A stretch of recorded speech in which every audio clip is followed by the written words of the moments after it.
Don't let those colorful charts dividing eras in the textbooks fool you. The truth is, we are more clueless about our own past than you might imagine. 66 million years since the dinosaurs turned into giant, fried chicken, and you think we have history in the palm of our hand. Laughable. The fossil record is essentially just a diary that has been torn up, half burnt, with the most important pages completely missing. We have to be honest. Becoming a fossil is 10,000 times harder than winning the lottery jackpot. Mother Nature, that great crushing machine, has voraciously chewed up, eroded, and drowned billions of evolutionary links in the abyss of oblivion. We drone on endlessly about the climate, about the grasslands, but what the hell were our ancient ancestors doing during those vast blank spaces? Nobody knows. What humanity currently reveres in museums is merely a few lucky fragments surviving the geological fury. So then, what truth is lurking within those deadly silences? Don't look for the light, because today we are going straight into the darkness to dig for traces. Welcome back. This is Dark History, and I'm Zorro.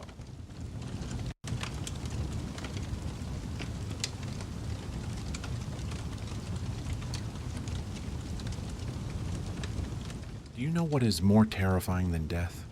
It is oblivion. Imagine our entire human civilization, from when humans first learned to chip stone tools to when we created atomic bombs and TikTok. All of it is just a blink of an eye in the universe. A literal blink. But Earth's history isn't just what we have recorded. There is a dark zone, a time gap so ridiculously long that no one really talks about it. 300 million years. Did you hear that clearly? 300 million years. That is the distance between the last breath of the dinosaurs and the first breath of recorded human history. We are living in the echoes of events about which we are clueless. Why are the continents where they are? Why does your dog wag its tail? Why does the Earth have the climate it does now? All the answers lie within those torn-out chapters. And to understand the mystery of this void, we must start at the end. Not the romantic, fading away kind of ending. I'm talking about a punch from God. Let's go back 66 million years. A day that was probably a Tuesday. Why Tuesday? Because Tuesday is usually the worst day of the week, and fate has a dark sense of humor. The world at that time was fine. Dinosaurs were munching on grass. Birds were soaring. Everything was running smoothly. And then, boom! An asteroid 6 miles wide, the size of Mount Everest, slammed into the Yucatan Peninsula in Mexico. The speed? So fast that a fired bullet would look like it was standing still in comparison. It created the Chicxulub crater. But forget that crater. That was just a scratch on the surface. What truly killed the world was not the impact. The real killer was what happened afterward. The energy released was equivalent to 10 billion Hiroshima bombs. 10 billion. Can you even visualize that number? I sure can't. The explosion threw 25 trillion tons of rock, dust, and debris into space. But gravity, our dear friend, pulled it all back down. And this is when hell opened its doors.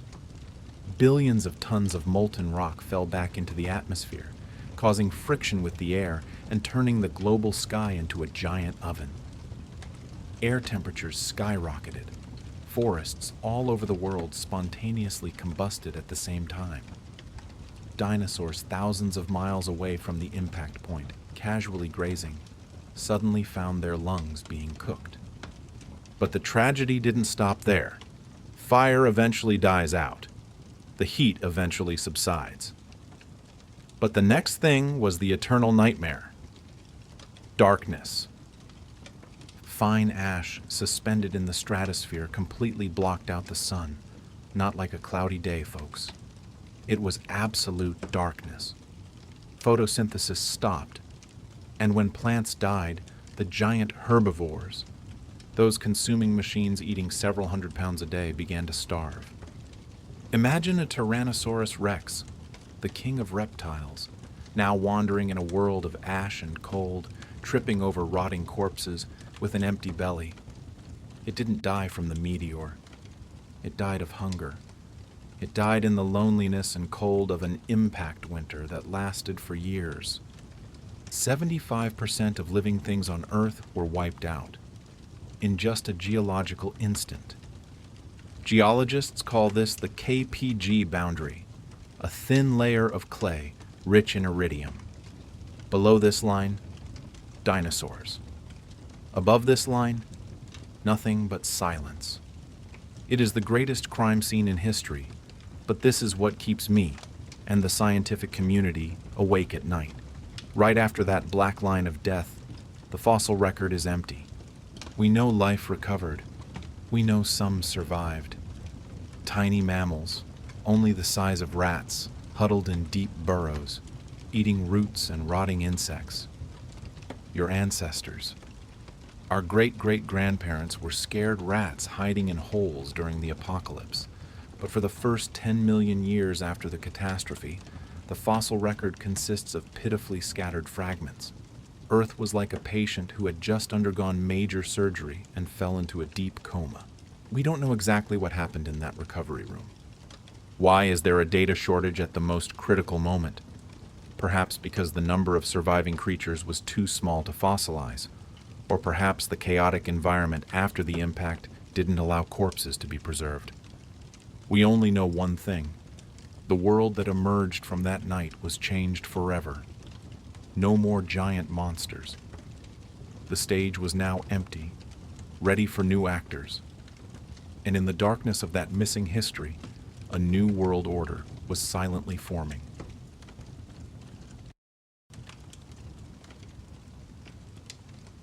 Welcome back.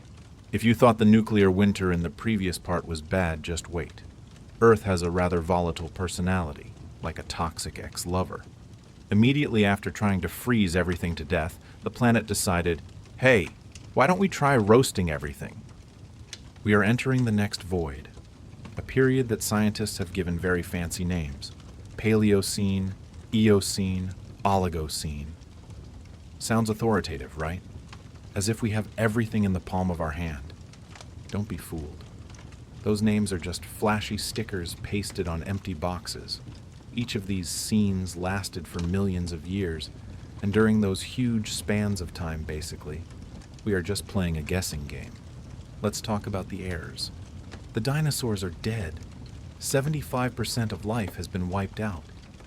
Who was the winner of the survival lottery? It was those tiny, furry creatures looking like rats sneaking around in the dark. They were our ancestors. In the first 10 million years of the Paleocene, these tiny guys did something extraordinary. They exploded.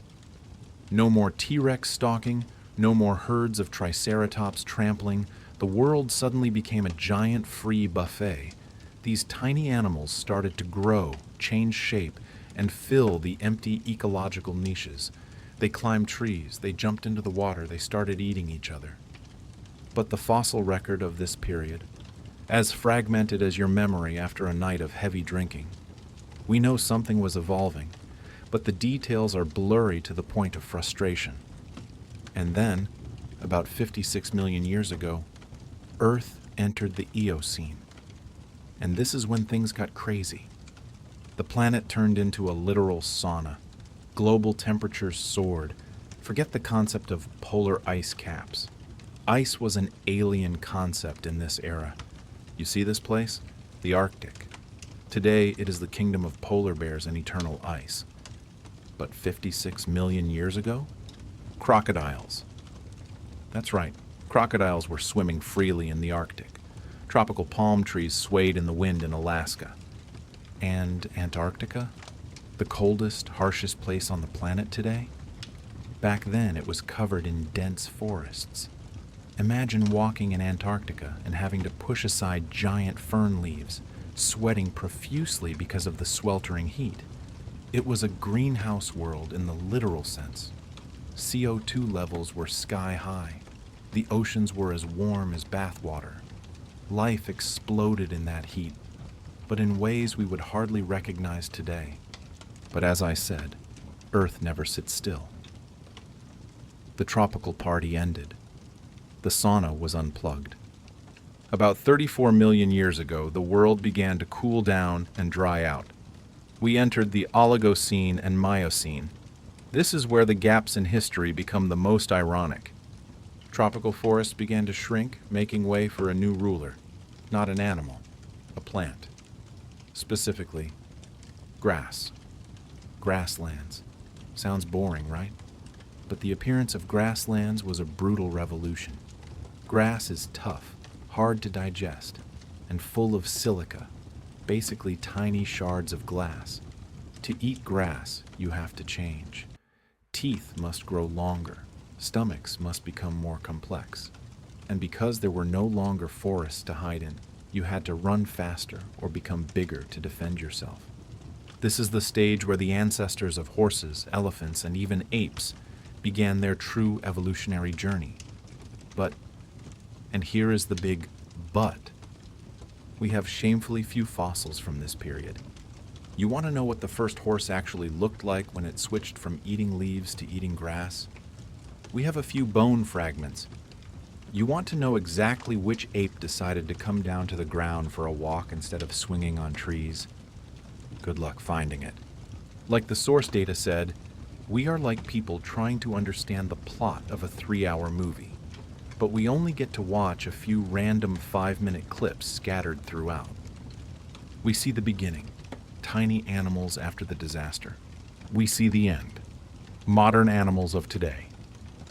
But the middle part, the climax where all the magical transformation happened, it is lost in time.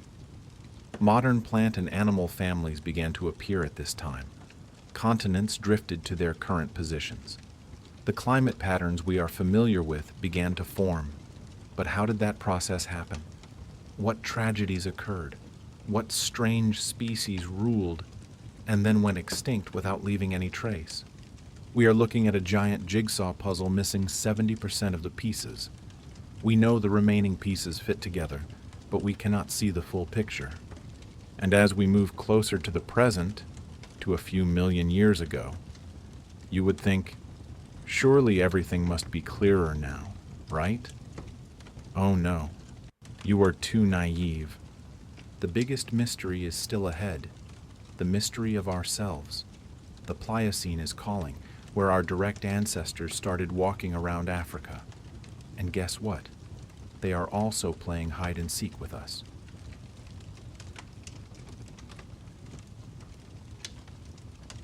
Do you have a family photo album? You know, that dusty book recording your grandfather learning to ride a bike or your great-grandmother baking a cake. Now imagine, you open that album and discover 90% of the faces have been burned out by someone using a cigarette. That is exactly the feeling paleontologists have when studying the Pliocene. We are talking about the period from 5 million to 2.5 million years ago. Geologically, that is yesterday. Evolutionarily, that is prime time. This is when our direct ancestors, the first hominids, were toddling on 2 legs across the African savannas. This is the opening chapter of the novel titled Humanity. You would think, surely this phase must be well documented? Surely we must have 4K video of what they did, what they ate, and how they fell in love. Not at all. The reality is much crueler. Shutterstock entire vast regions, entire periods of time in the Pliocene are damn white spots on the evolutionary map. They are like black holes swallowing data. We know our ancestors were there. Logic says so. Genetics says so. But we cannot find them. It's like you know for sure you have a grandfather, but you can't find a birth certificate, no grave, no trace showing he ever existed, except for the fact that you are sitting here. We are grandchildren desperately looking for the whereabouts of ghosts in our own bloodline. And just when you think things couldn't get any worse, Earth decided to turn the thermostat down to the lowest setting. Welcome to the Pleistocene, the Ice Age, lasting until just 12,000 years ago. 12,000 years. Folks, by geological standards, 12,000 years is just a blink. It is close enough that if you had a crappy time machine, you'd only need to turn the dial slightly to meet your great-grandparents there. Just a few thousand generations ago, your family, yes, your family, was huddled in cold caves, fighting woolly mammoths and hungry saber-toothed tigers. This is the closest history. But guess what? It is still full of holes. Why did the giant beasts, megafauna, disappear simultaneously? Was it due to the warming climate, or because our ancestors were too good at barbecuing them? Why are we the only human species left? What happened to our cousins, the Neanderthals or Denisovans? Were they killed, or did they dissolve into us? Even at this threshold of modern history, we are still groping in the dark. There are millennia where we don't know where humans migrated. There are civilizations that may have sparked and then faded under miles of ice without leaving a single broken shard of pottery. We stand here, proud of our brilliant civilization, of iPhones and SpaceX rockets. But the truth is, the foundation of the house we live in is built over mysterious voids. We are amnesiacs trying to rewrite our own memoirs.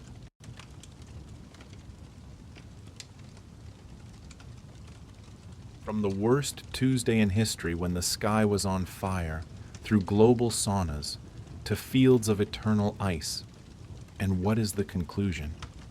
That we are living on a planet suffering from amnesia. Those academic-sounding names, Paleocene, Eocene, Pliocene, they sound so authoritative, so certain. But now you know the truth. They are just thin veils covering our confusion. Beneath those labels is an abyss. 300 million years. Let that number sink into your head one more time. 300 million years of planetary history seems invisible. A gap so large that the entire history of humanity, from pyramids to spaceships, is just like a speck of dust falling into an eye. What keeps me tossing and turning isn't what we don't know about dinosaurs. It is what we don't know about ourselves. Everything that makes this world familiar to you. The cat sleeping on your lap, the tree outside the window, the position of continents on the map. All were shaped in those missing chapters. We are living in the echoes of events we never saw. You exist, I exist, only because an asteroid hit the Earth at that exact angle on that exact day. If it had arrived 10 minutes late, perhaps right now you and I would still be lizards running around under the feet of a T-Rex. The story of life on Earth is a series of lucky accidents and devastating disasters, connected by silent threads. Science can record the milestones, but cannot explain all the silences in between. That is the cruel beauty of dark history. It doesn't care if we understand it or not. It just happens, wiping out traces and leaving us with riddles with no solutions. A mystery that is both beautiful and maddeningly frustrating. Think about the lost worlds, the creatures that lived, loved, and died without leaving a single trace that they ever existed. We are luckier than them, at least for now.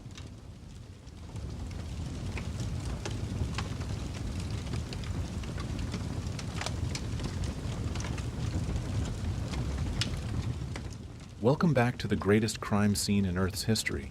Imagine this. A giant space rock crashes down. Boom.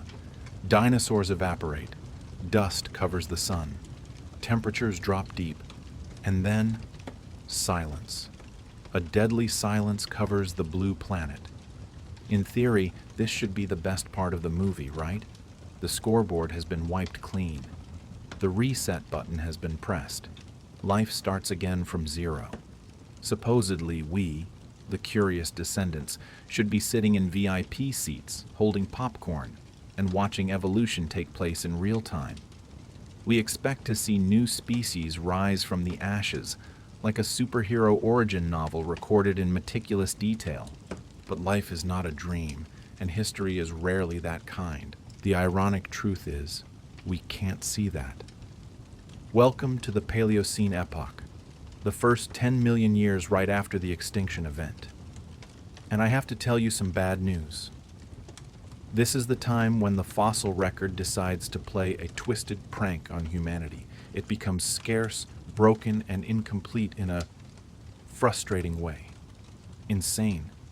It's like you are trying to solve a serial murder case, but the police have lost 90% of the evidence and the security cameras malfunctioned right at the moment the killer struck. So, what do we actually know from this mess? As mentioned in the previous part, about 75% of all species on Earth were wiped out. The rule at this time was cruel but simple. If you are big, you die fast. Giants that need tons of food every day, starved in the first week, the rulers of the sky, dropped like flies. But the little guys, that is a different story. Those who knew how to burrow, those who knew how to hide, those with a concrete stomach that could digest anything they found, from roots and insects to rotting carcasses, they survived. They clung to this desolate planet on leftovers. And guess who was among those struggling survivors? Our ancestors, mammals. But don't rush to imagine brave lions or giant elephants. Oh no, look at reality. Your forefathers at that time were pathetic creatures. Most were no bigger than a mouse. Some were even just the size of a shrew, shivering in dark caves. For 160 million long years, our clan had to live skittering under the giant shadow of dinosaurs. Evolution taught us a bloody lesson. To live, you must be small, you must be silent, you must be active at night, and preferably, you must be invisible. Then suddenly, snap, dinosaurs disappeared. Try to put yourself in the shoes of that tiny mammal. You only weigh about 0.9 kilograms, 2 pounds, when soaking wet. Your whole life, your whole species' history has been programmed to do one thing: run away from mouths full of sharp teeth. Then one morning you wake up, poke your head out of the cave, and see nothing. No more ground-shaking roars, no more black shadows obscuring the sky. Every dinosaur, except the lucky birds, has been wiped out. Forests are burnt down. The landscape is devastated like a nuclear battlefield. But most importantly, you are alive. And for the first time in the history of your species' existence, no one is hunting you. What will you do? Will you be scared? Definitely. But after that, you will expand. You will develop. You will take over this world. And that is exactly what happened. Within the first million years of the Paleocene, mammals began to puff up. Not giants right away, but the change was measurable. From the size of a mouse, their descendants began to be the size of a rabbit, then the size of a dog. The evolutionary pressure that had compressed us to be small for millions of years, the constant threat of being eaten, was gone. The evolutionary spring had been released. But here, right at this point, is where the fossil record starts playing dirty with us. Supposedly, we should be able to track this transformation step by step. We should be able to watch every frame of film of these tiny survivors, gradually growing bigger, diversifying, and filling in the spots the dinosaurs left behind. What is the reality? We only have fragments. Pieces so disjointed that scientists have to spend their entire careers just arguing whether piece A fits with piece B. Let's talk about time. How fast was this growth?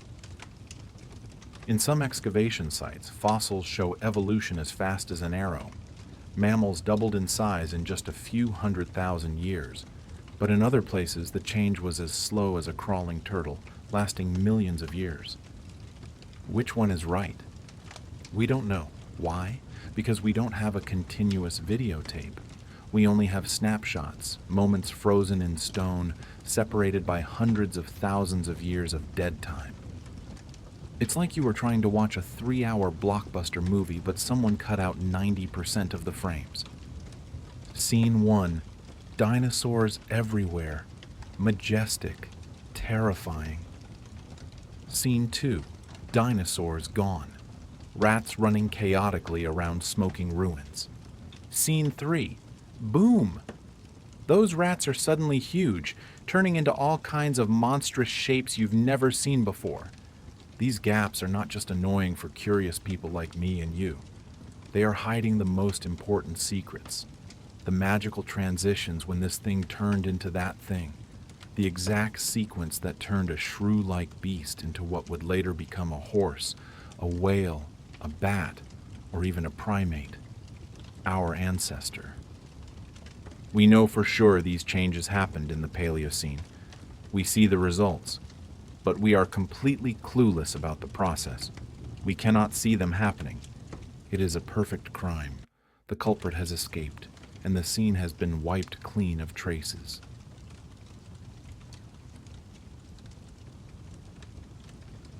While we are busy looking for missing skeletons, the planet itself is also performing a comprehensive plastic surgery. Look around. The forests you saw before that fateful day? Dead, burnt to ash.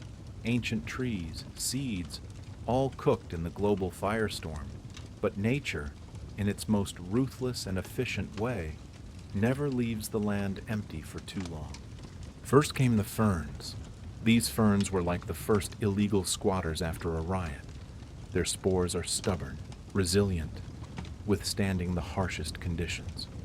In just a few thousand years, a geological blink of an eye, giant carpets of ferns greened that barren, deadly landscape. But the real star of this show was the flowering plants, angiosperms. Before the impact, they were just faded extras, background for the coniferous forests. But when the giants fell, these flowering plants staged a spectacular coup. They exploded, diversified insanely. They took over the planet and created entirely new ecosystems, buffet restaurants that had never existed before. And guess who were the first diners to step into this free feast? That's right, our descendant mammals. In a world no longer ruled by dinosaurs, they no longer had to eat trash. They began to evolve by order. You want to eat those fresh young leaves? Boom, your teeth transform to crush plants. You want to eat the sweet fruits that the flowering plants generously provide? Boom, you become a fruit eater. Or do you find those vegetarian animals looking too tasty? Boom, your body develops muscles to chase, and fangs grow long to tear meat. We know for sure this happened. Why? Because we found those specialized teeth. Those leg bones adapted for climbing. But, and here is another big hateful but, we are missing almost all the most important details. We see the starting point, tiny omnivores. We see the destination, expert predators or connoisseur herbivores. But the ones in the middle, the bridge creatures, the unfinished drafts of creation, gone. Why? Don't be too quick to blame aliens. The actual reason is much more naked. It is bad luck. To become a fossil, you have to hit the jackpot. You have to die, be buried quickly before rotting or being scavenged, lie still in sediment for millions of years to turn into stone, then luckily rise to the surface exactly where a paleontologist is digging. The success rate is almost zero. And the Paleocene? It was the worst time to play the fossil lottery. After the impact, Earth's environment was as chaotic as an unsupervised construction site. Sea levels rose and fell erratically. The climate changed dizzyingly. Ideal places to create fossils like quiet lake beds or river deltas. They were constantly broken, eroded, overturned. The result is that we are left with a pile of clues so scattered it drives us mad. Imagine I hand you a jawbone fragment found here. Then I hand you another tooth found 1,000 meters away. And the third piece? It lies 2 million years in time away from the first piece. Then I tell you, come on, tell me a coherent story about their genealogy. You would have to guess. We call it scientific inference, but essentially it is educated guessing. We look at anatomy, look at modern animals, then try to draw lines connecting those scattered dots. But those dark gaps between the dots, that is where the truths we crave most are hiding. And sometimes, what lies hidden in that darkness is stranger than anything we can imagine. Lineages that rose, ruled, then disappeared without a trace as if they never existed. You think dinosaurs were the only ones completely wiped from Earth's memory? Big mistake. In the next part, I will introduce you to the true ghosts of the Paleocene, those who succeeded brilliantly for 100 million years, only to be deleted in silence without anyone knowing.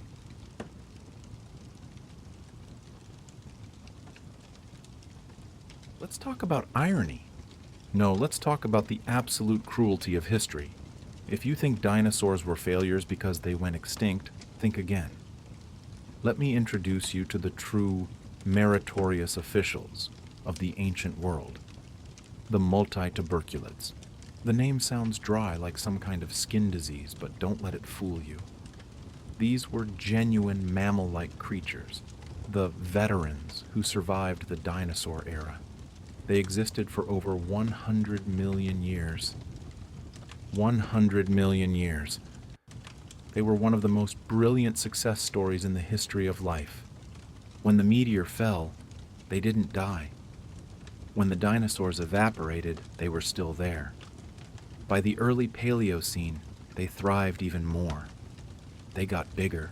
They occupied every nook and cranny, from burrowers underground to climbers in the trees.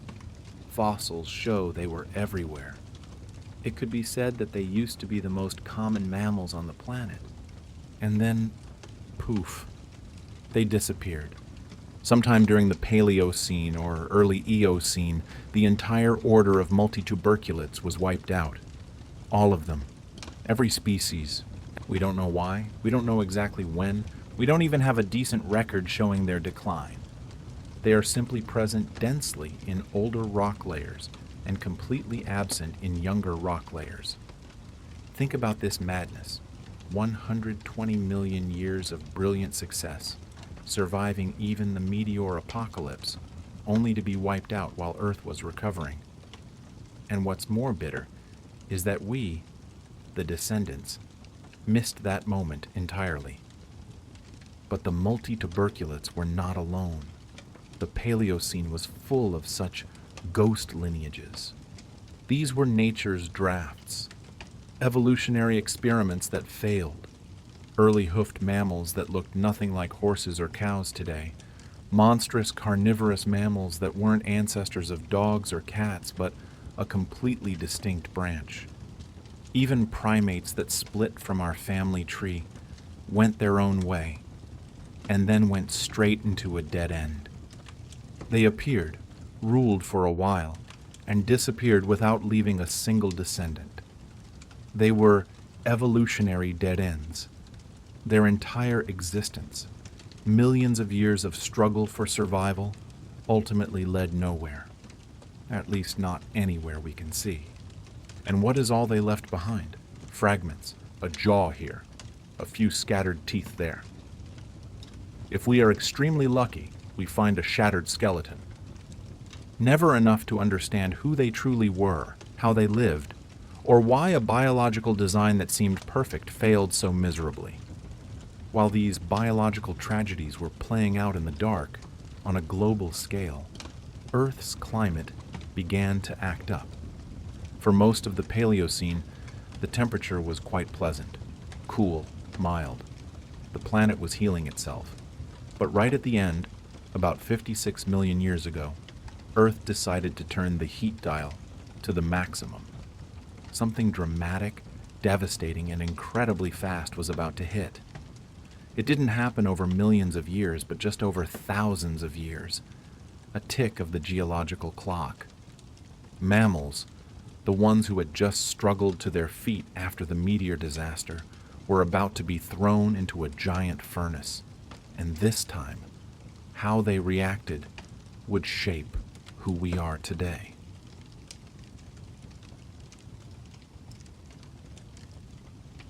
think the warming climate today is scary? Let me take you back 56 million years to an event with a long but deadly name, the Paleocene-Eocene Thermal Maximum, PETM. Sounds technical, right? But essentially, that was when Earth decided to host a global BBQ party. Average temperatures skyrocketed by 5 to 8 degrees Celsius, and the scariest thing wasn't the number, but the speed. It didn't happen over millions of years for life to leisurely adapt. It hit in just a few thousand years, a heat shock that stunned the entire planet. The oceans turned into acid pools, killing off deep-sea creatures en masse. On land, forests panicked and migrated toward the poles to escape the heat. Tropical zones expanded so much that places meant to be cool were now hot as crematoriums. And our ancestors, the mammals who had just started enjoying a free life, were suddenly backed into a corner. Adapt or die. We know they chose to adapt. They did something crazy. They shrank. To cope with the heat, many mammal species evolved to have smaller body sizes. Less surface area, better heat dissipation. Makes sense, right? But once again, the fossil record gives us the middle finger. Supposedly, we should be able to see this entire grand survival process. We should see who lived, who died, who migrated, who mutated genes. But in reality, we only have data from a few tiny keyholes. The Bighorn Basin in Wyoming, a few spots in Europe, a little bit in Asia. What about the vast remaining regions of the planet? Empty. No fossils, no data, pitch black night. It's like trying to understand a global pandemic, but only having medical records from exactly 3 cities. You know there is a plague. You know it's dangerous. But you don't know how it spreads, who patient zero is, or why this city survived while that city was wiped out. We know the PETM happened. We know it changed evolution forever. But we cannot connect the dots together. And this, ladies and gentlemen, this is the ultimate disappointment, but also the tragic beauty of the Paleocene. This is the most important 10 million years in our family history. It is the time our ancestors went from trembling rats in the dinosaur ashes, molting to become the rulers of the world. Everything we have today, intelligence, dexterous hands, complex society, their seeds were sown in this chaotic era. But we are forced to watch this blockbuster movie through a jammed keyhole. We catch glimpses. We see the results. But we miss the most important moments. The evolutionary factories in the highland forests, on mountain peaks, or lands crushed by tectonic plates, all have vanished forever. They existed. They struggled. They won or lost. But this universe has no obligation to keep memories for us. The universe doesn't care if we are curious or not. Deep time is a ruthless memory eraser. What we have left is not a complete oil painting.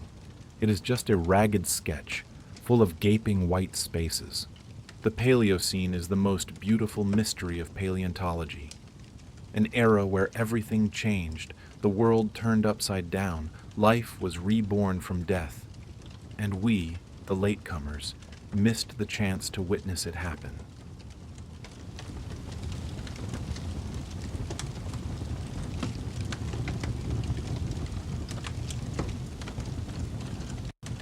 Let me take you on a trip. Destination, Alaska. What are you expecting? Snowfall? Sleds? Pitiful polar bears? No. Close your eyes. Feel the air.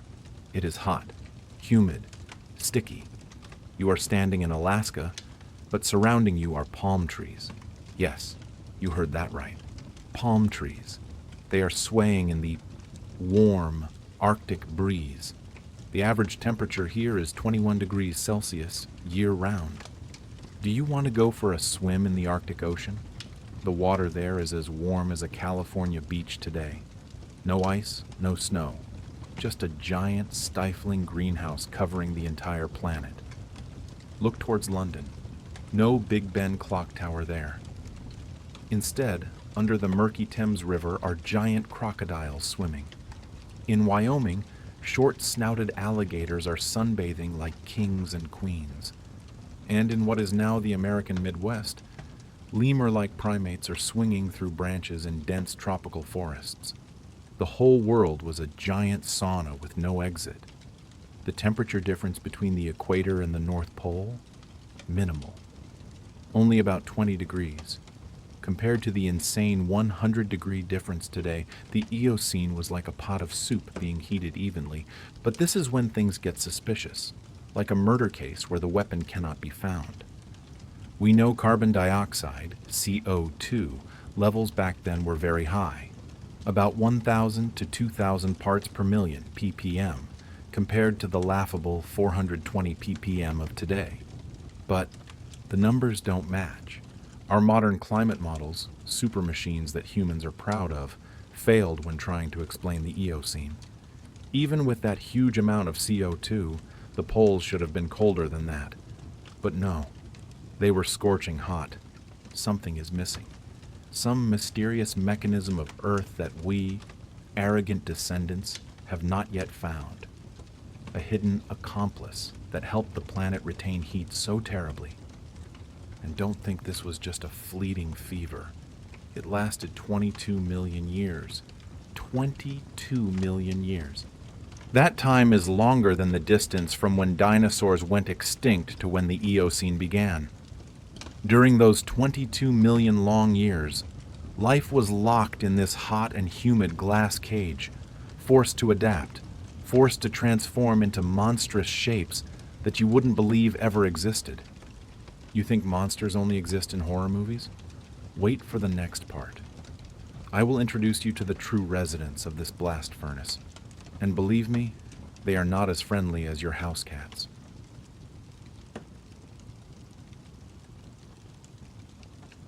If you think 22 million years is just a number in a textbook, think again.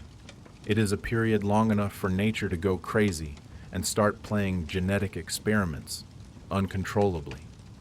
In that giant, sweltering greenhouse, life didn't just recover. It exploded into shapes that, if you saw them, you would ask, "What the hell is this?" Look at this. Horses. But only the size of your fox squirrel, the first killer whales. But they still had legs and were walking on land. Sounds like a fever dream, right? But it is the truth. Shutterstock. However, that was just the warm-up. Let's talk about the real rulers. The lineages that rose, ruled the world, and were then wiped clean as if they never existed. Meet the creodonts. Before there were lions, tigers, or wolves, we had these guys. They were nature's beta version, killing machines. They filled every corner of the food chain. There were giant ones, bigger than modern African lions, tearing prey apart with a single bite. There were small ones, slinking like weasels. They were kings, overlords for millions of years. But ironically, they are not related to your cats or dogs at all. They were a separate evolutionary branch, an independent experiment on how to eat others. And the result failed. About 35 million years ago, they disappeared, replaced by more modern predators, the ancestors of today's dogs and cats. Why did the creodonts lose? Why did the strong die? No one knows. They were simply replaced, like obsolete software no longer supported with updates. That's not all. Look at this giant, Brontotheres, or thunder beasts, Getty images. It looks like a rhinoceros, but look closely at that head. Someone attached a bizarre Y-shaped horn to it, then magnified it to double the size. Over 2 meters tall, weighing 4 tons. They were as numerous as ants, flooding North America and Asia. Then suddenly, about 34 million years ago, pop, disappeared. Entire families, dozens of species, evaporated in what geologists call a few seconds. The fossil record shows, million years ago they were thriving, million years later, empty. Disease, climate change, or deleted by someone. The gap in our understanding here isn't a hole, it is an entire abyss. And this is what should make me and you feel annoyed. We should know them well. The Eocene was hot, humid, with lush forests. That was a paradise for life, meaning there should have been billions of corpses buried, billions of fossils waiting for us to dig up. But reality? The fossil record of this period is like a book with half its pages torn out. Giant holes, critical missing links. Why? Because Earth itself was fighting against us. The Eocene was a geological wrestling ring. India was ramming headfirst into Asia like a truck with no brakes, creating the Himalayas and crushing everything in its path.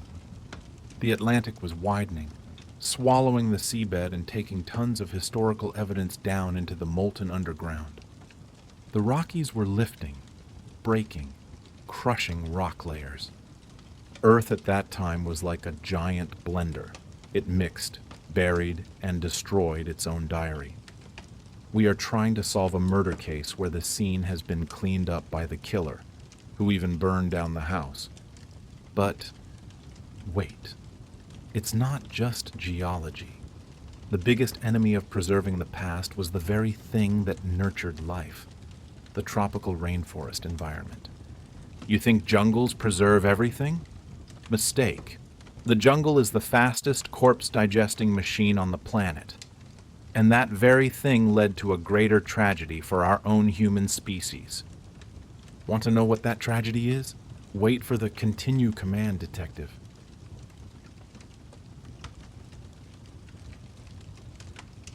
We often think that wherever there is abundant life, there are abundant fossils. Logic, right? More animals equals more corpses equals more bones. But the Eocene laughs in the face of that logic. This tropical rainforest environment, the hot and humid blast furnace covering Earth at that time, was actually a super-speed corpse grinder. High temperatures combined with extreme humidity made bacteria work frantically. A giant elephant carcass could be decomposed cleanly in just a few weeks. And the soil? Don't ask about the soil. Rainforest soil is full of acid. It doesn't preserve bones. It dissolves them. It drinks calcium like you drink soda. Add to that tree roots piercing through, earthworms churning. Everything is mixed and crushed continuously. What is the result? The most vibrant forests in Earth's history left behind blank, white pages. We are forced to reconstruct an entire brilliant world from pitiful fragments. A jawbone fragment here, a broken tooth there. It's like trying to reassemble the Mona Lisa when you only hold 3 puzzle pieces. And the biggest victim of this great eraser, ironically, is us. Look in the mirror. What do you see? A flat face, eyes facing forward, hands capable of flexible grasping. All the things that make you human, their origins lie right in this Eocene. This is the time when our lineage, the anthropoids, split from the lemurs and lorises. This is when our ancestors began the journey to become monkeys, to become apes, and finally to become you. But the fossil record of this critical transition period? Terrible. Fragmented. Almost zero. We find early Eocene primates, looking like cute small lemurs. We find late Eocene ones, already looking like monkeys and apes. But the middle part, the eureka moment of creation, gone. Millions of years of evolution in the jungle were wiped clean by acid and bacteria. We cannot see when our ancestors' eyes shifted to the front for 3D vision. We don't know when the brain started to get bigger. We are like orphans who don't know what our parents looked like when they were young, just because the family album was burned in a fire. And this disappointment repeats everywhere. Horses? We see tiny leaf-eating horses, then suddenly see large grass-eating horses. Where is the middle part? Missing. Whales, from walking on land switching to swimming underwater. The most dramatic changes should have been in the middle of the Eocene. but all we have are silent gaps. But the craziest has to be the bat. This is the only mammal that can fly. A transcendent skill. To evolve these wings, they must have taken millions of years of experimenting, failing, and slowly transforming, right? But when we dug up the first bat fossil in the Eocene, boom, it had complete wings. It already knew how to fly skillfully. Where are its flightless ancestors? Where are the ones practicing gliding? Nothing. They act as if they appeared from the void, like a magic trick. We are looking at a world hidden by its own abundance, but every party must come to an end. And this insane tropical party lasting 22 million years was about to end in the most brutal way. 34 million years ago. Something happened. Not a meteor, not a supervolcano, but a silent yet deadly change from the water currents. The cold is coming, and this time, it won't just kill animals. It changes the destiny of the entire planet forever.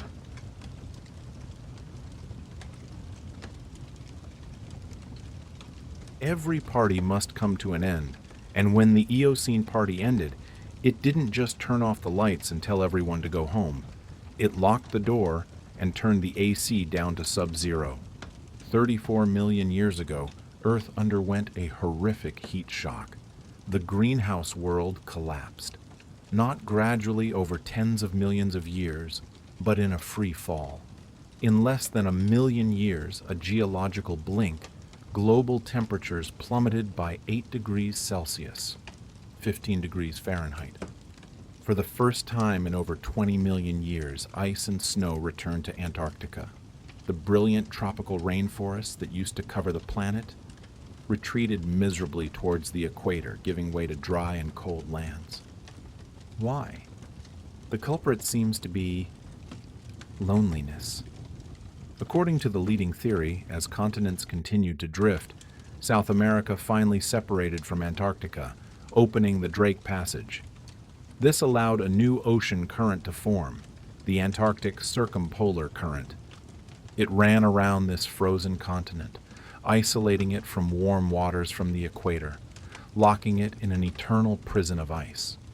And as ice formed, it reflected sunlight, making the planet colder, creating more ice, a fatal loop. But as always, the story isn't that simple.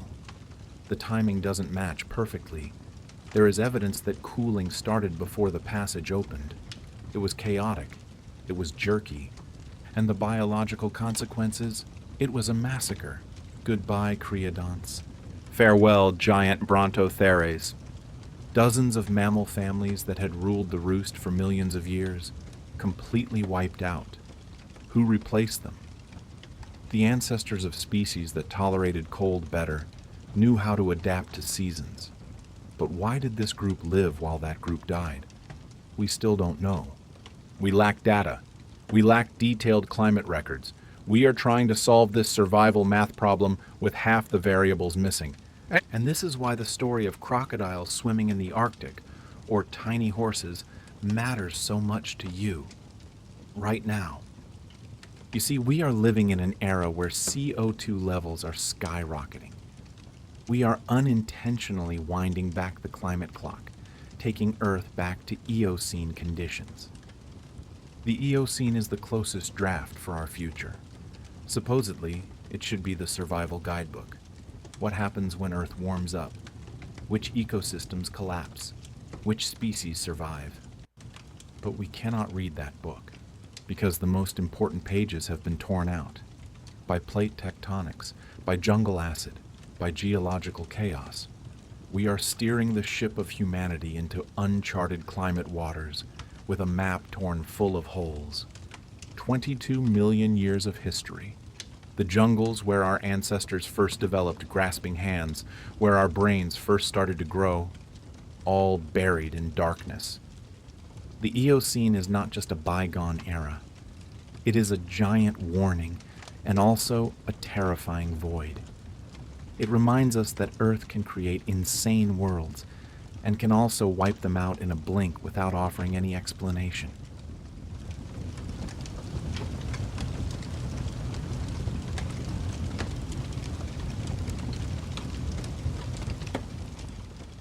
Next up, welcome to the Oligocene and Miocene epochs. We are talking about the period from 34 million to 5 million years ago. Nearly 30 million years. That is not a blink. That is a lengthy era that supposedly should contain answers to the biggest questions about our origins, about the evolution of life. But instead, what we get is silence. A terrifying silence. Do you think geological history is neatly stacked layer by layer like a millefeuille cake? Layer upon layer, telling the story smoothly? Forget it. In this period, it's like Earth decided to take the most important chapters and shove them into a cosmic shredder. So, what the hell happened in that darkness? Let's start with the crime scene. The setting is a planet having a malaria attack. Earth is cooling down. It is shifting from the hot, steaming sauna world of the Eocene to become something harsher, colder, resembling the modern refrigerator we live in today. Look towards Antarctica. Just a few million years prior, this place was a paradise. Covered in forests, mild climate, perhaps you could walk around in a t-shirt there. But then, about 34 million years ago, the switch was flipped down. Within a few 100,000 years, a geological snap of fingers, that paradise was wiped out. Antarctica froze solid. From a lush green continent, it turned into a dead wasteland, crushed under miles-thick ice sheets. Now, use your detective heads. Such a horrific transformation. It should have left traces, right? We supposedly should find thousands of fossil sites, layer upon layer, showing how the last trees died, how the first animals froze to death, the gradual shift from one ecosystem to another. But no, what we have is nothingness, giant gaps, no transition, no explanation. The forest ecosystem disappeared from the fossil record as if Thanos snapped his fingers and was replaced by eternal frost. No connecting evidence, nothing at all, like someone cut the film right at the climax. But that damn cooling didn't stop at Antarctica. Over the next 30 million years, it spread globally like a plague. The hot forest world, the vertical empire that had ruled this planet for hundreds of millions of years, began to collapse. Dense jungles, where life happened up high, where success was defined by the ability to climb, swing, and hide in the canopy. They were dying out. And from the ashes of the jungle empire, a new power rose. A silent but brutal invader. Grass, don't laugh. I know it sounds boring. Oh, Zorro, are you talking about grass? The stuff growing in my yard? Yes, exactly that. But don't underestimate it. The appearance of grasslands was the most ruthless ecological revolution, the most radically changing event in Earth's history. Imagine the world changing from vertical to horizontal. Strips of forest disappeared, replaced by vast open spaces, oceans of grass stretching from one horizon to the other. No more places to hide. No more branches to swing on. This was a major planetary surgery. It supposedly should be the best documented event. The shift from forest to grass would affect every breathing creature on this rock. New species had to appear to race on the plains. Old species had to go extinct or learn to adapt to being exposed under the harsh sun. The fossil record supposedly should let us watch this blockbuster movie in 4K resolution, frame by frame, how each species changed. But guess what? It's not like that. What we have are blurry, disjointed snapshots. We see the dense forest of the early Oligocene. Cutscene. Black screen for millions of years. Cutscene. Suddenly, late Miocene. Boom. Vast grasslands with strange creatures running and jumping. What happened in between? How did the transformation process actually take place? How did the losers die? How did the winners rise? Missing. Disappeared. And the bitterest thing, the thing that should make me and you feel angry, is that this disappearance happened exactly when the story about ourselves began. Our ancestors, the first apes, the royal bloodline of humanity, where were they during those 30 million dark years? Scientists politely call this a significant gap, but I call it a cruel joke of history.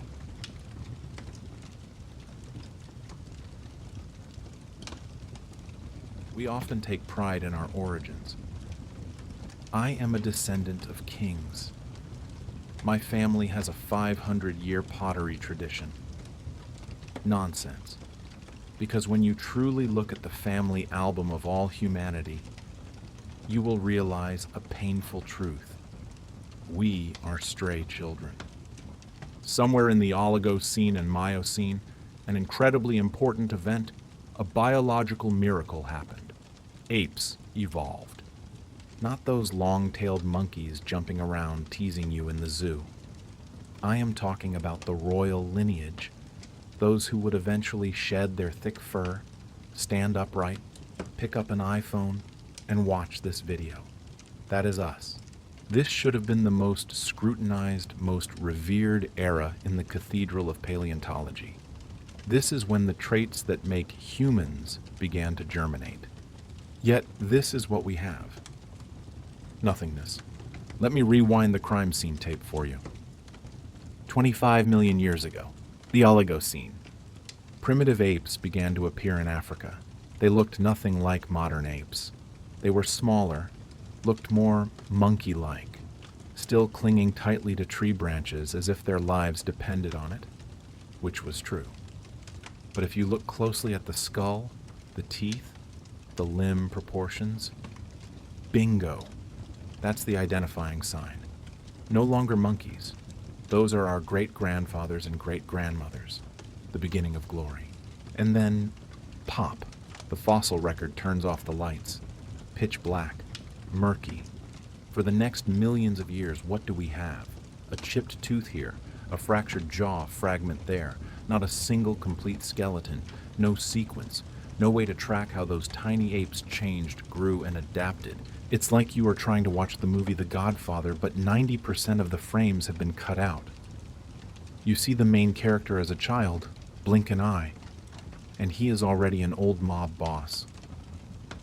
The process of corruption, the struggles, the bloody lessons, gone.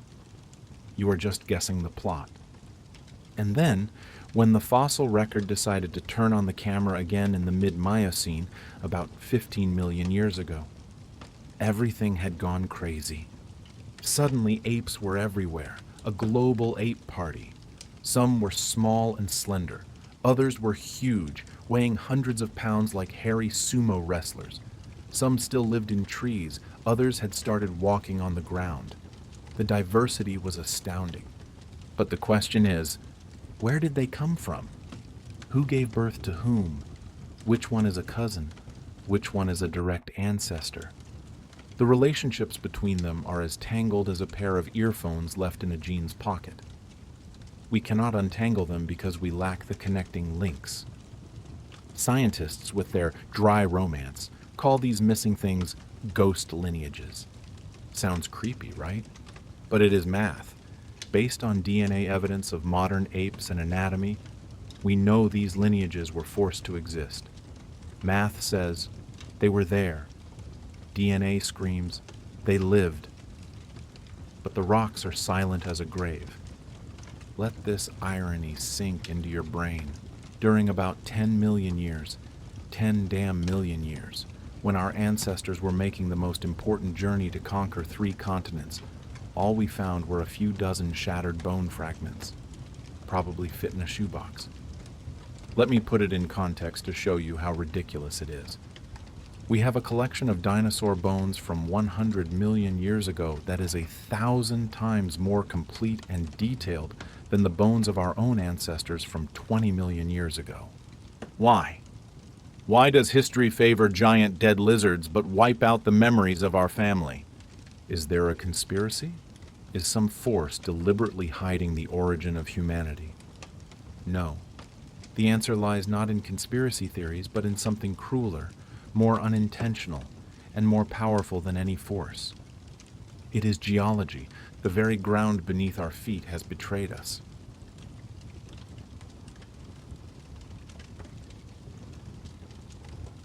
You ask, Zorro, why do those damn dinosaurs have such beautiful graves, while our ancestors do not? The answer lies right here. Chaos. To create a fossil, you need peace. You need a corpse to fall into mud, lie still, be tucked in a warm blanket of sediment, and most importantly, not be disturbed for millions of years. That is a luxurious requirement. But in the Oligocene and Miocene, Earth had no concept of peace. Earth at that time was a giant having a seizure. Look at this.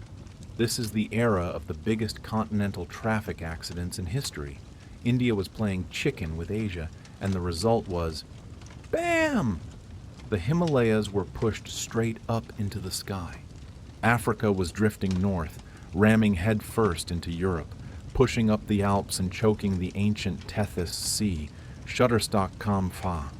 All this geological chaos is absolutely wonderful if you are a landscape photographer. It creates majestic mountains, spectacular valleys. But if you are a corpse wanting to become a fossil, it is hell. The ground was lifted, torn apart, folded like a piece of scratch paper. Newly formed sediment layers containing precious fossils were immediately pushed up high and eroded clean. Earth is not preserving history. It is recycling history. It grinds the rocks containing our ancestors' bones into dust as fast as it creates them. But geology is only half of the nightmare. The other accomplice is climate. We talked about Earth cooling down, but it didn't cool down peacefully like a cup of tea left on a table. No, it was like a refrigerator with a broken thermostat. Temperatures dropped deeply and suddenly, then stabilized, then dropped again. Rainfall patterns changed dizzyingly. Wet lands turned into arid deserts, then flooded again, then dried out. Why does this kill the chances of archaeologists? Remember the golden rule? Fossils love stability. They need quiet lake beds accumulating mud year after year. They need old forests where trees fall and are buried slowly. But when the climate goes crazy, lakes dry up into cracked mud puddles. Rivers change course, washing away everything. Forests die dry and burn down. The habitat turns into a broken mosaic, changing continuously every few thousand years. No place is stable enough to keep a corpse intact. The consequence is that we not only lost 8 bones, an entire ecosystem was wiped from memory. Take the horse, for example. In North America, where things were more stable, we have a beautiful collection of horse bones, from tiny multi-toed ones to large single-toed ones, clear as day. But in Eurasia and Africa, at the same time, chaos. Entire branches in the horse family tree appeared and disappeared like ghosts. No father, no mother, no children. Elephants too, big cats too. Lions, tigers, leopards. We know they split from a common ancestor about 10 million years ago thanks to DNA. But the earliest lion fossil? Only 3.5 million years old. Where are the 6 million years of Lion King evolution? Disappeared.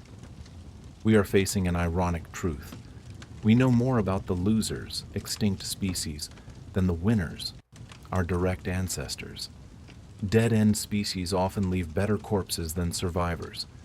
It's like a history library where all the books about great empires were burned, and only a few flyers from closed grocery stores remain. And the bad news isn't over yet. The transition to grasslands, the blue ocean we talked about earlier, brought a final disaster for fossil preservation. A biological reason why bones could not survive.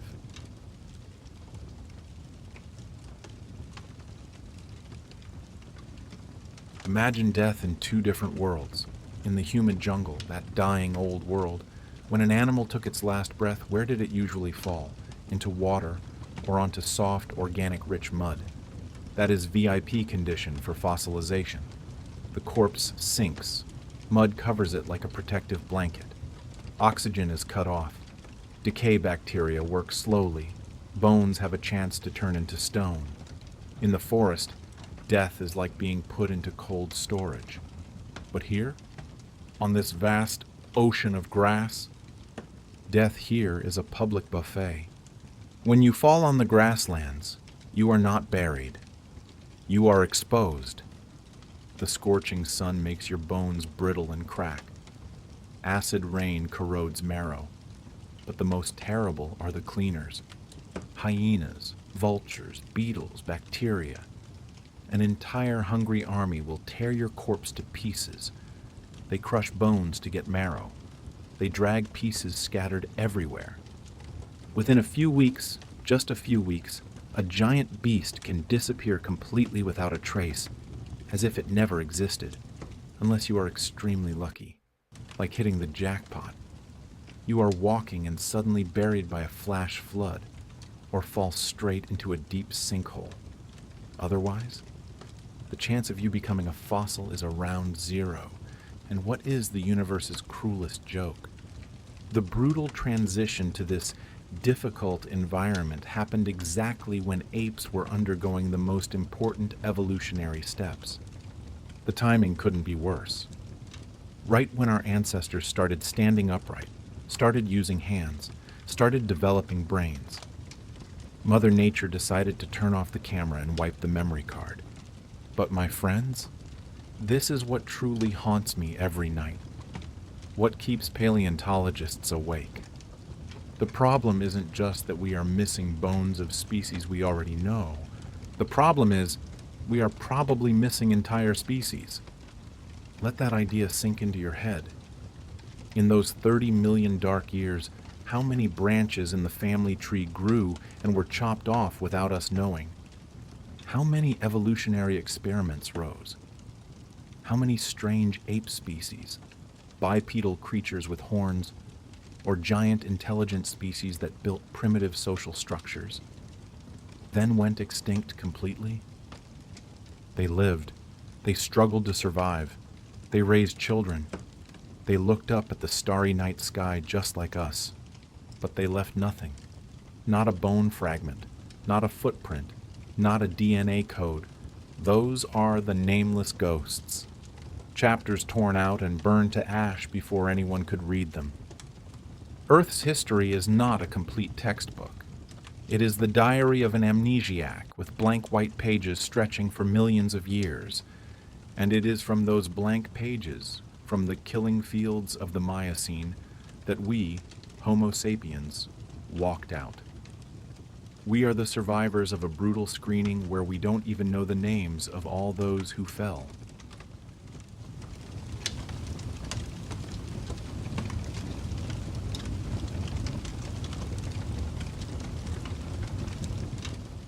Look in the mirror. What do you see? A pinnacle of evolution? A perfect creature mastering this planet? Mistake. What you are seeing in the mirror is essentially just the sole survivor, the lucky one who hit the jackpot in a brutal game of life and death where the rules were torn up long ago. Science calls us Homo sapiens. But history, the dark history I'm about to tell you, whispers another name. The orphan. Why? Because we don't know who our parents are. Seriously, we have genetic analysis, we have modern technology, but when looking back at the human family album over the last 30 million years, the only thing we get is blank white pages. Empty, cold, and ridiculously ironic. We are in the Miocene epoch. If you believe the dry numbers from genetic labs, this period should have been a true planet of the apes. The DNA of modern apes screams in our faces that there should have been dozens, even hundreds of different ape species roaming the earth. They branched out, evolved, slaughtered each other for territory, adapted to dense jungles or newly sprouting savannas. The genetic diversity we see today is just remnants, crumbs left over from a feast 1,000 times more lavish. But where are they? They've vanished without a trace. No bones, no teeth, not a fossilized footprint, We call them ghost lineages. The name sounds catchy, right? It evokes mystery, romance. But in reality, it is a slap in the face of science. These ghosts haunt us not because they are scary, but because we know with 100% certainty they must exist. Math says they are real. Genetics says they are real. But we cannot see them, cannot touch them. They are pitch-black voids in humanity's arrogant understanding. And the problem isn't just missing a few skeletons to display in museums for kids to look at. The problem lies in the fact that right within that pitch-black void lasting millions of years, something crazy happened. Some mysterious event steered our lineage onto a solitary path.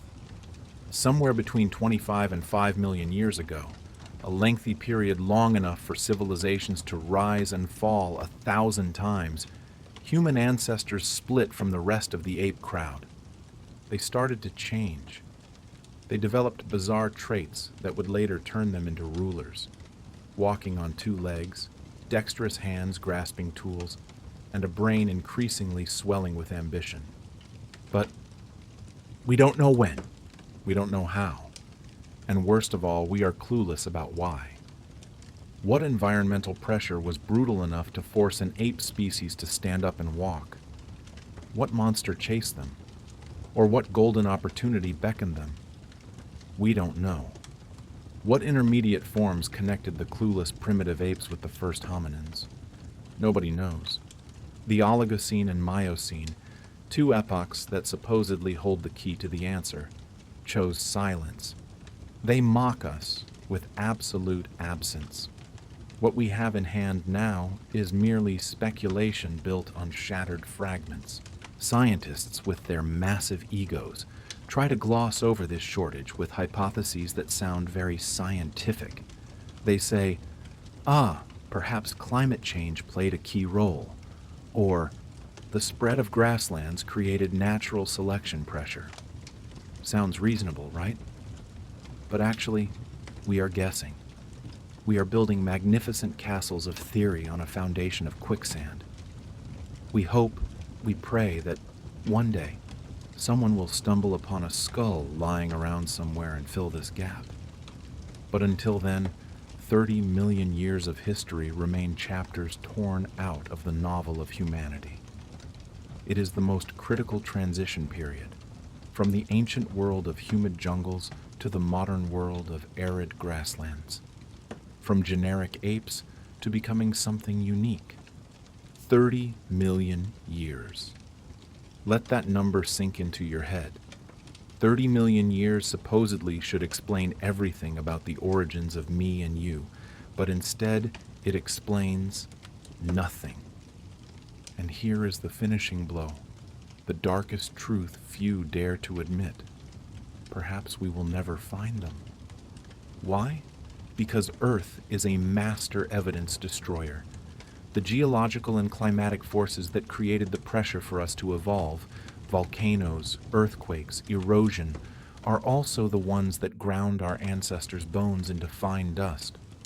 Evidence of how we became human may be lost forever, eroded, washed away, and scattered across ancient landscapes that no longer exist on the map. We are looking for ghosts in a house that has been burned to the ground. But the story doesn't end there. Because just when we were about to give up, Earth threw us a few bone crumbs, like handouts to a beggar. A few fossils from the late Miocene appeared, and they revealed something amazing, but also haunting. Around 5 million years ago, as the Miocene faded to make way for the Pliocene, apes underwent a revolution. And somewhere amidst the sun-scorched grasslands of Africa, the first creatures looking nearly like us, but not quite us, began their first stumbling steps. But don't celebrate yet. If you think things will clear up from here, you are dead wrong. We are about to enter an even darker maze, where bone fragments not only fail to answer any questions, but pose thousands of crazier new ones.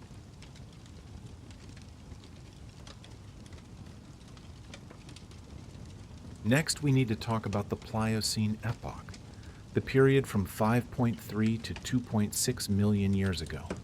Remember this number. This is when the magic happened. This is when our ancestors decided, enough being monkeys, let's go down to the ground and be humans. We know that happened. We see before were tree-climbing apes, and after were hunters holding spears walking on the ground. But the middle part, the actual transition process, the moment everything changed, it disappeared, evaporated. And this is what makes me, and anyone with a bit of curiosity, feel crazy. We aren't talking about some obscure ancient reptile hiding in a cave since dinosaur times. No. We are talking about our direct grandparents, those who hobbled upright, grasped tools, brains started getting bigger, all the things defining human. Geologically, they lived just yesterday. They were there. They lived, died, and surely left evidence. Yet, look at this room, a normal living room. There's a sofa, TV, bookshelf. What is the area? 20 square meters, 30 square meters? Can you believe it if I tell you? You can fit almost all the important Pliocene hominin fossil specimens right inside this room? I'm not kidding.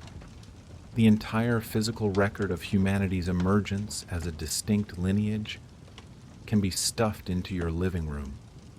Every critical piece of evidence recording the grand journey from ape to human is just a few incomplete skeletons, scattered shin bone fragments, and a few shattered skull pieces. Period. That is all we have. Do you find it ridiculous? The most important, greatest evolutionary transition of our lineage is proven by a pile of bone scraps your grandmother could clean up in 15 minutes. And don't think it's because humans are lazy and won't go look. Oh no. Paleoanthropologists, the most stubborn people on the planet, have overturned East Africa for over a century. They sifted through millions of tons of sediment, dedicated their entire lives, sacrificed their youth just to search. And what did they find? Vast voids. Of course, we have a few stars. We have Lucy. Hello, Ms. Lucy. Found in Ethiopia in 1974, she is a celeb in the fossil world, belonging to the species Australopithecus, 3.2 million years old. About 40% of her skeleton is intact, a true miracle. Lucy tells us, hey, 3.2 million years ago I walked upright, even though my brain was still as small as a grape. Getty Images Compa. Great. But what is the problem, do you know? Lucy is just a snapshot, a single moment frozen. She represents an individual who lived about 20 years. But we have very, very little data from 200,000 years before her. And it's not much better for 200,000 years after that. She stands alone, lonely in a vast expanse of time. The other Australopithecine fossils we found, they are like breadcrumbs scattered on the kitchen floor. This one is 100,000 years away from that one. That one is 500,000 years away from the other. Imagine trying to understand the entire turbulent life of a person, but in your hand you have exactly 3 photos. One when they were 2 years old crying, one when they were 12 picking their nose, and one when they were 83 lying on a hospital bed. You see, they changed. But what the hell happened in between? Where is the first love? Where is the career? Where are the tragedies? You miss everything that makes them who they are. That is exactly our situation with the Pliocene. We see apes, we see humans, but we are clueless about the ape-to-human process. And the scariest thing is these gaps are not random at all. It feels like a systematic teasing by creation. It focuses exactly on the times we need answers the most. The gap from 4 to 5 million years ago, right when hominins split from apes, hollow, just a few teeth from Kenya, a few skull fragments from Chad. Teasing hints, not enough to conclude anything. The gap from 2 to 3 million years ago, right when the genus Homo, our own genus, was rising from the Australopithecine ancestors? Hollow again. Scientists are arguing fiercely about this period. Some say 3 human species coexisted. Others say 7. Some say dozens. They are debating about ghost species. They draw family tree branches they believe must exist. But in reality, they have nothing in hand but faith and a few broken bone fragments.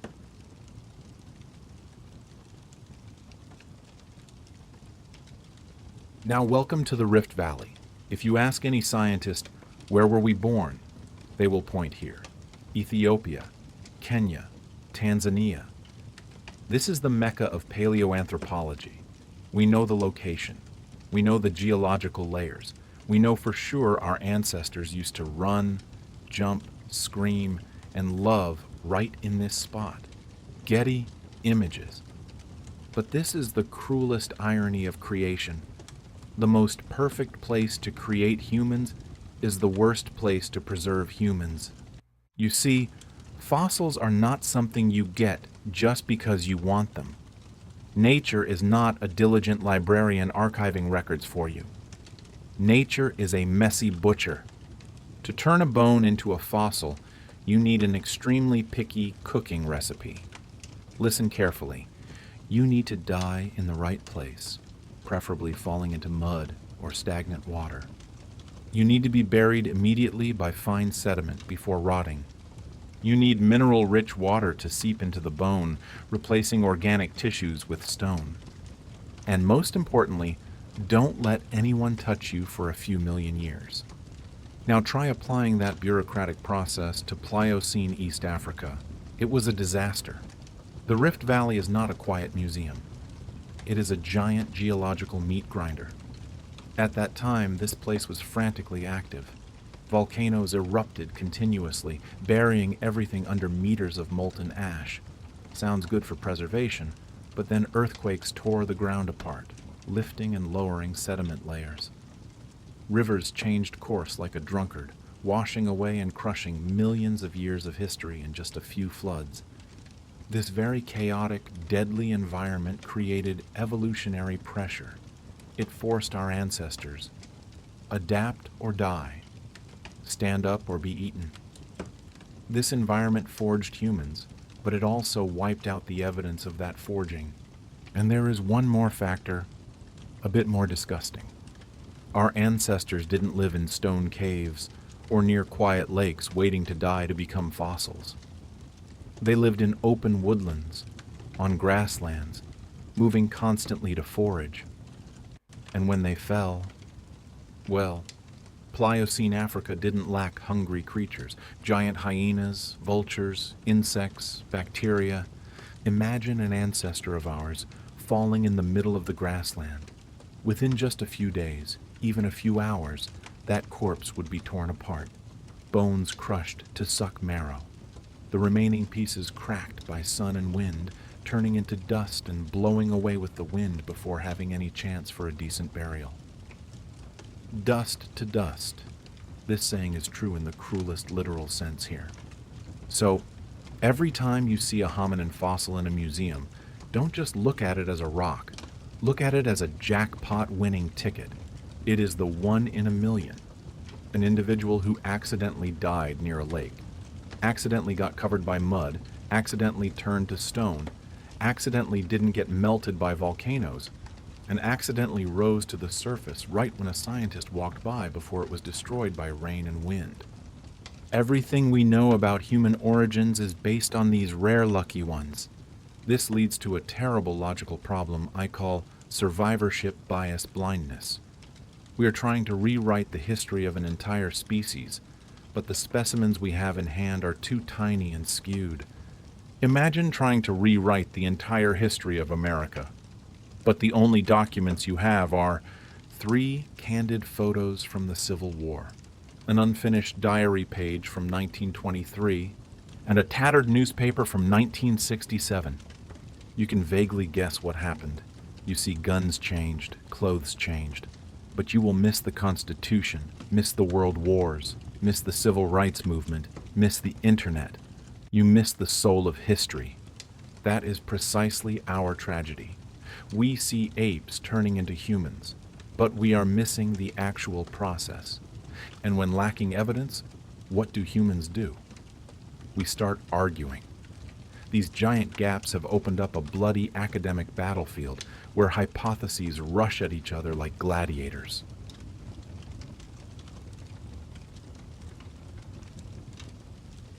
The giant gaps I mentioned in the previous parts, they are not just silence. They are war zones. Amidst those voids, scientists have the right to draw up any scenario they like. Did our ancestors evolve slowly and gradually like a waltz? Or did they evolve in frantic leaps, exploding and then standing still? We don't know. How many human species walked the earth at the same time? 3, 7, or dozens? Some scientists, those who like simplicity, say it was just the variation of a single species. Others, those who like complexity, scream that we are looking at a hominin zoo with countless species that went extinct without leaving a trace. And let's talk about technology. We find stone tools dating back 3.3 million years. Amazing. That is evidence of intelligence. But who made them? We have the weapon, stone tools. We have the time of the crime, 3.3 million years ago. But we have no suspect. Was everyone back then a blacksmith? Or did only a single group of prehistoric Einsteins invent it and the others just copied? We are still debating the most basic questions. It's like finding an iPhone in a pyramid and trying to explain whether the pharaoh used it to order pizza or to control aliens. And the core problem lies in the quality of the evidence. Paleoanthropologists, admittedly, are like wizards. They can look at a tiny skull fragment and tell you the brain size. They look at scratches on a tooth and know what that guy ate for dinner 2 million years ago. They look at a lumbar vertebra and know how that guy walked. But the truth is, they are inferring from fragments. And every time a new fragment is found, it tends to slap the old theories right in the face. Look back at Lucy. Before she appeared, the scientific community confidently asserted, humans must be intelligent first, big brain, then walk upright. That was our logic. The brain is what makes us special. But Lucy said, no, darling. She had the tiny head of an ape, but legs that walked upright. Boom. Tons of textbooks turned into waste paper. Then came Artie, Ardipithecus ramidus, 4.4 million years old. She was even more shocking.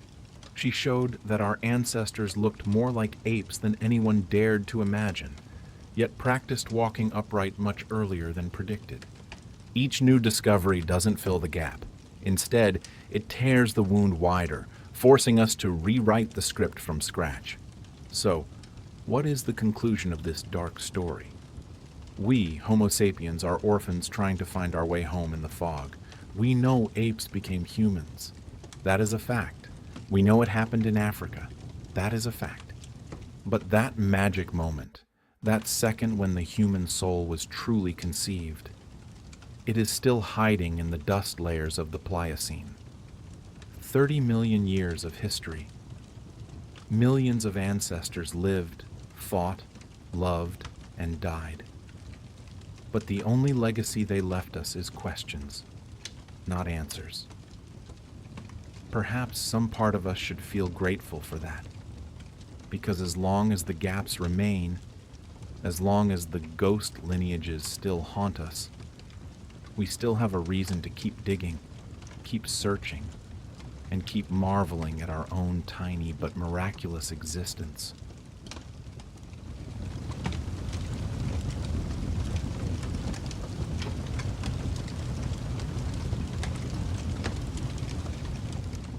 Let's talk about disappointment.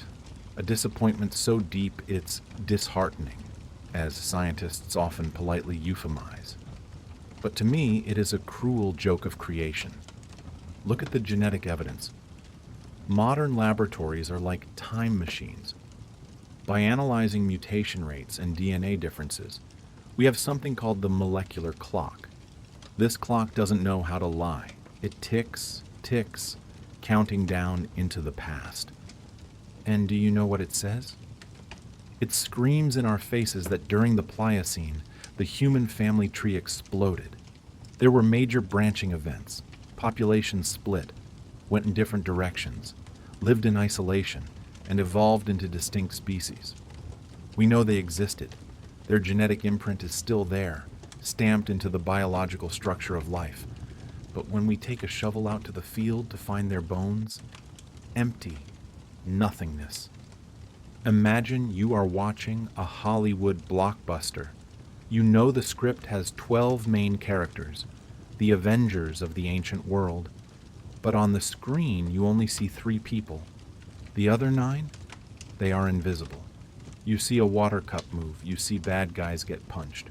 You see the plot change because of their actions. You know they are there, but you don't know what they look like. Are they tall or short? Black or white skin? Do they hold spears or rocks? That is exactly our situation with the Pliocene. We are watching a censored movie, trying to guess about the main characters who shaped our history, but they never bothered to step into the light. So where did these ghosts go? They couldn't just evaporate, right? Researchers believe we are missing entire human species. Lineages that existed for hundreds of thousands of years, ruled vast lands, then went extinct without leaving a single bone for us to pick up. Maybe they lived in Central Africa, you know, the tropical rainforest, a place where soil acidity is so high it eats bone faster than acid eats metal in the movie Alien. A corpse falls there, and boom. A few years later, nothing left but dust. No fossils, no traces. The Rift Valley gives us bones because it is dry, but the jungle keeps its secrets very well. Or worse, they lived in places where geology decided to play reset. Volcanoes erupted, burying everything under meters of lava and ash. Erosion washed entire fossil-bearing geological layers into the sea. Their history wasn't just forgotten, it was physically wiped out. And this makes me feel both hopeful and shivering. They are right beneath our feet, waiting, buried in sediment layers we never thought to dig up. Don't think I'm exaggerating. Every few years, the ground spits out a secret that makes scientists scratch their heads and rewrite textbooks. In 2015, Homo naledi emerged from the shadows of a cave in South Africa. A bizarre human species. Young, maybe only 300,000 years old, yet carrying primitive traits mixed with modern ones in a monstrous way, like a faulty design of creation. Then in 2019, Australopithecus deiremida was revealed in Ethiopia. Pop. Another species coexisting at the same time, in the same region. Each of these discoveries is like finding a puzzle piece of the Mona Lisa, but that piece lies in the puzzle box of the screen. The picture is too big, and we have too few pieces. The Pliocene is still a pitch-black room, and we are trying to read an important history book by the light of a dying match. Most of the pages have been torn out. Why does this matter? Why should we care about rotting skeletons from millions of years ago? Because this isn't a story about some silly dinosaur that died 66 million years ago. This is us. Those are our forefathers. The ones who first stood upright on 2 legs, looked at the horizon, and dared to challenge nature. The ones who picked up the first stone and thought, hey, I can use this to crack a nut, or that guy's head. The foundation of the big brain, of thinking, of the very thing helping you understand what I'm saying right now, it all stems from there. We crave to know their story. That is the instinct to find our roots. But Earth, with its cold cruelty, has hidden that story away. Millions of years of geological upheaval, cataclysms, continental shifts, all have crushed our history into crumbs. What do we have left? Hypotheses built on scattered bones, endless debates of old professors in dusty rooms. The Pliocene mystery is a giant hole in the soul of humanity, a missing chapter we cannot rewrite, but if you think the Pliocene is bad, hold on to your seat. Because as we move closer to the present, the story doesn't get clearer. It gets crazier, more paradoxical, and much more terrifying. And do you believe that we know about a T-Rex better than our own cousin? Common logic is about to collapse completely.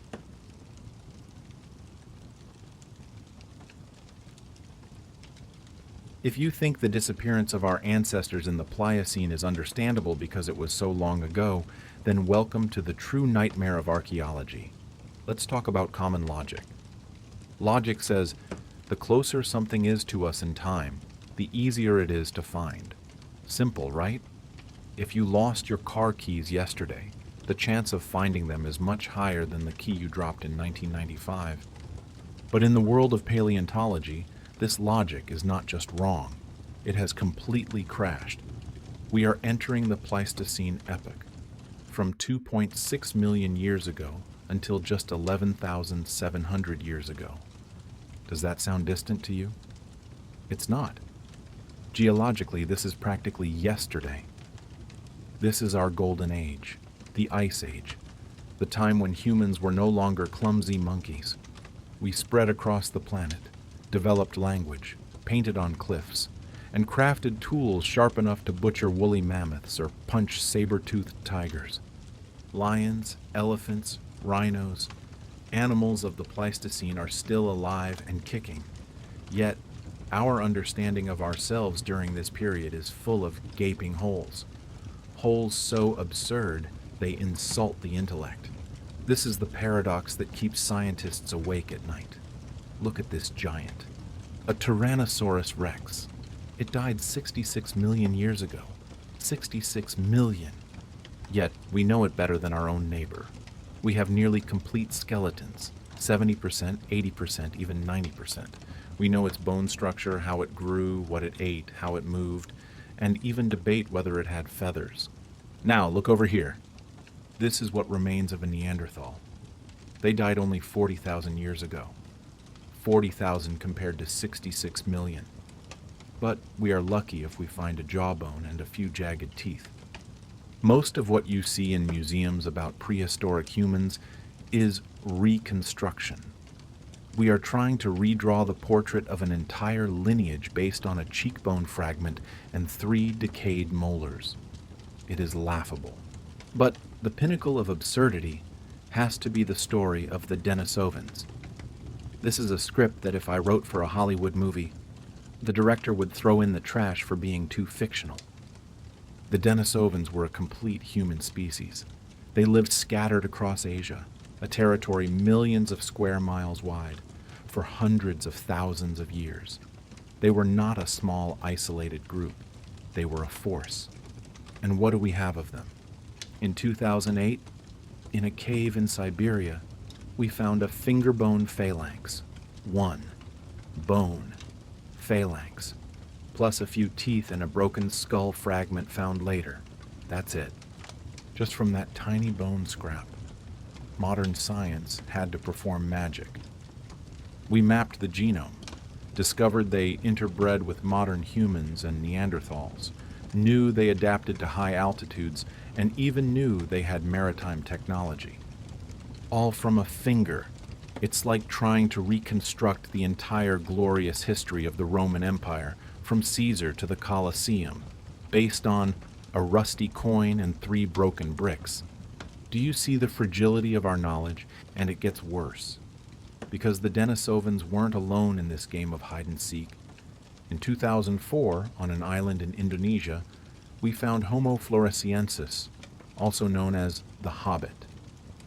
They were less than a meter tall, brains the size of an orange, chimpanzee size. Yet they knew how to craft sophisticated stone tools and hunt dwarf elephants. We didn't know they existed until we accidentally dug up their bones. They lived until just 50,000 years ago. That means when your ancestors were running around somewhere, these tiny people were also alive right next door. Then, in 2015, again Homo naledi in South Africa. Thousands of bone fragments in a cave. Initially, looking at the shape, we judged, this one must be 2 million years old. But no, the dating results slapped us in the face. They lived until just 230,000 years ago. They are ghosts. Completely strange human species, living in the same era, breathing the same air as us, yet we are completely clueless about them. How? How can you lose a complete human species? These aren't bacteria or insects. These are large mammals. They had complex societies. They used fire. They buried their dead, a highly spiritual act.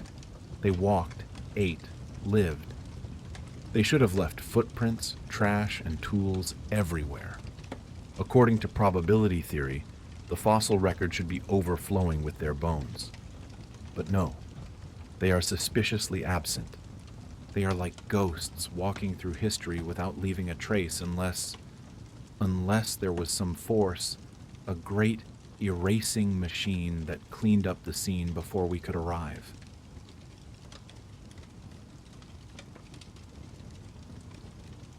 You see this power? It takes only a few hours to turn a house full of memories of 3 generations into a pile of meaningless rubble. But this bulldozer is just a child's toy. A cheap plastic toy compared to the real erasing machine Earth has operated for the past 2.6 million years. Welcome to the Ice Age, or rather, the greatest crime scene in history where evidence was destroyed perfectly. The most common explanation, the perfect excuse scientists often use to justify the lack of evidence, is ice. During the Pleistocene, Earth was not the gentle blue ball it is now. Giant ice sheets, up to 2 miles thick, yes, 3 kilometers of frozen water vertically, covered Canada, northern Europe, and vast areas of northern Asia. Imagine a wall of ice taller than any skyscraper, moving slowly but unstoppably. It didn't just cover the ground. It was a continental bulldozer. It scraped off the fertile topsoil, crushed bedrock into gravel, leveled mountains and gouged out valleys. Anything in its path, campsites, bones, tools, traces of an entire primitive civilization, was ground into fine dust. And when the ice melted about 11,700 years ago, the cataclysms caused by meltwater washed everything remaining into the sea, clean as a whistle, as if it never existed. At this point you might nod. Okay, Zorro, ice destroys everything. That makes sense. But wait. Don't let your logic freeze along with it. Humans didn't just live under ice sheets, did they? Our ancestors lived in Africa, Asia, Australia, South America, places bathed in warm sunlight, never seeing a snowflake. So where is their evidence? This is where the paradox becomes spine-chilling. We aren't just missing bones. We are missing homes. Archaeological sites older than 50,000 years are extremely rare. It's so rare that finding one is like winning the lottery twice in a row. And what is most of what we find? Caves. Why caves? Did prehistoric humans suffer from claustrophobia and only like to huddle in the dark? No, simply because caves are natural safes. Outside, rain, sun, storms, bacteria, and time eroded everything.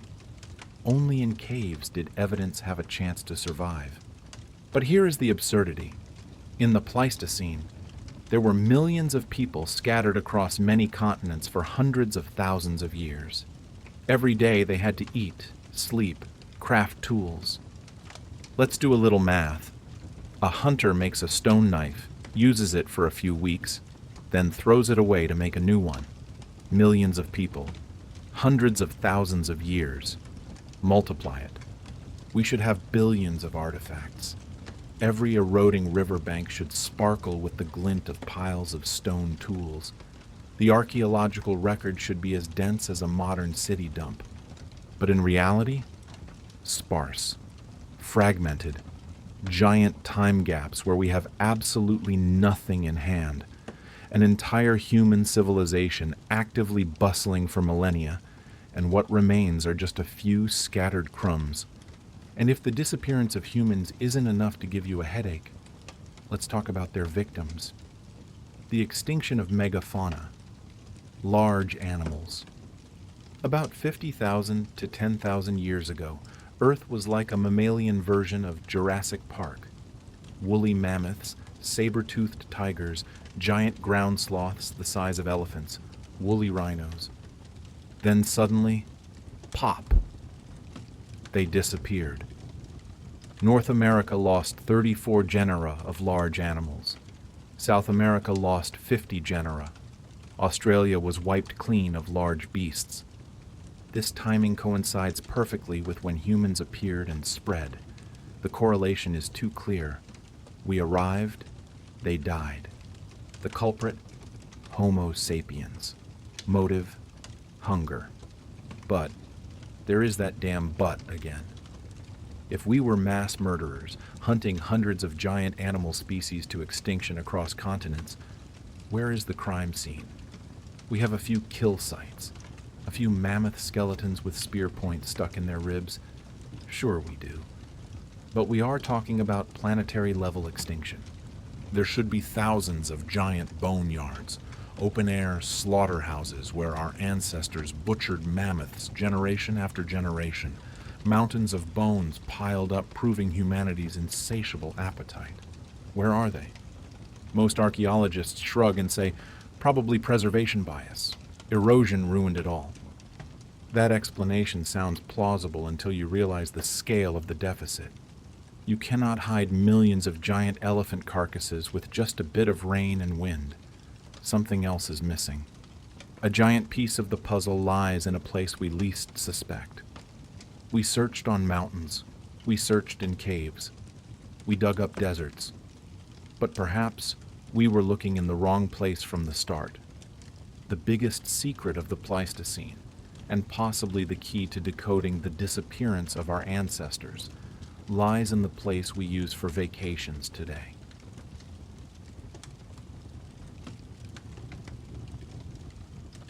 Look out there. What do you see? Water? White-capped waves? An ideal place to surf? I see a giant curtain, a deep blue shroud covering the most important, mysterious part of human history. We have searched for our ancestors in jungles, in caves, and on arid mountains. But we forgot a basic geological truth. For most of humanity's existence, the coastline was not here.